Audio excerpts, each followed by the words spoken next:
चटपटीत असं कैरीचं पन्हं बनवण्यासाठी इथे 2 तोतापुरी कैऱ्या घेतलेल्या आहेत। आता त्याचा वरचा देठचा भाग काढून घ्यायचा आणि आपल्याला या पद्धतीने त्याची वरची साल काढून घ्यायची आणि एका कुकरच्या डब्यामध्ये थोडंसं पाणी टाकून हे कैऱ्या ठेवायचे आणि 2 शिट्ट्या करून शिजवून घ्यायचं आहे।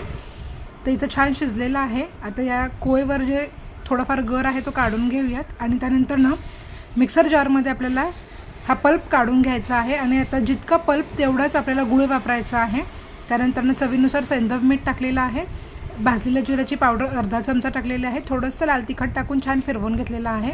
इथे मस्त असा पल्प तयार झालेला आहे। आता यामध्ये मी भरपूर असं थंड पाणी टाकणार आहे।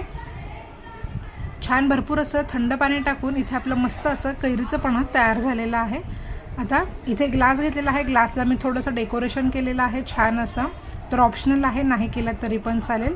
आता यामध्ये मस्त थंडगार पन्हं सर्व करायचं आपल्याला। अतिशय थंडगार मस्त छान असं पन्हं तयार झालेलं आहे।